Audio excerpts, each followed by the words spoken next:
কারওয়ান বাজারে ফেলে দেওয়া মুরগির পালক দিয়ে লাখ টাকার পোশাক বানালেন বাংলাদেশের সবচেয়ে সুদর্শন পুরুষ অ্যাডলফ খান। কারওয়ান বাজারে পরিত্যক্ত মুরগির পালক, যে জিনিসটা আমরা ফেলে দেই, সেই পালক সংগ্রহ করে বানিয়ে ফেললেন পোশাক। সেই পোশাক গায়ে পরিয়ে দুষ্টু কোকিল গানে নাচলেও তার গা থেকে ব্রয়লার মুরগির গন্ধ বের হয়।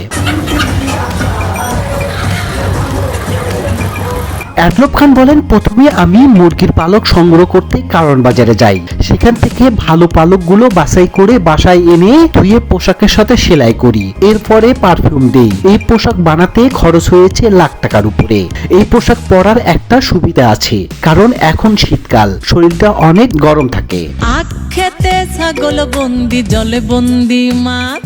যাই হোক, মূল কথা হচ্ছে তিনি ছেলে নাকি মেয়ে। ছেলে হয়ে যারা মেয়েদের স্বভাব ধারণ করে বাংলায় তাকে হাফ লেডিস বলে। তবে বাংলাদেশে বর্তমানে এমন দুইজন হাফ লেডিস আছে, একজন অ্যাডলফ খান, অন্যজন রুমি করিম। বিভিন্ন টিভি মিডিয়া কিংবা ফেসবুকে খুব জনপ্রিয় একটি নাম অ্যাডলফ খান। দেখে বোঝার উপায় নেই তিনি পুরুষ না মহিলা। তার মেয়েলি আচরণ দেখে মনে হয় তিনি থার্ড জেন্ডার। বিভিন্ন গণমাধ্যমে তার একাধিক সাক্ষাৎকার থেকে অনেকেই ধারণা করছেন তিনি একজন মহিলা আক্তার পুরুষ।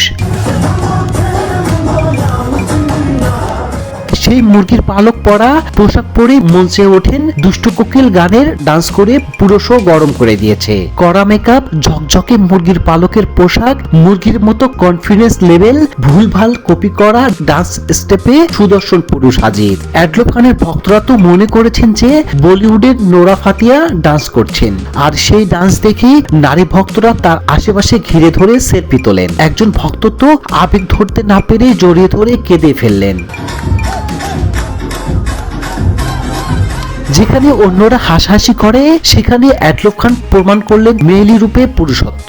নিজের আর্ট আর স্টাইল দিয়ে বাজিমাত করা যায়, ফেলে দেওয়া জিনিস দিয়ে লাখ টাকা পোশাক বানানো যায়। তার প্রমাণ তো অ্যাডলফ খানে। শুধু তাই নয়, ভাইরাল হবার মূল মন্ত্র জানেন তিনি। তো ভিউয়ার্স, আপনার কাছে কি মনে হয়, অ্যাডলফ খান কি সুদর্শন পুরুষ নাকি সত্যিকারের আর্টিস্ট? তা অবশ্যই জানাবেন ভিডিওর কমেন্ট বক্সে। আর ভিডিওটি ভালো লাগলে অবশ্যই চ্যানেলটি সাবস্ক্রাইব করবেন।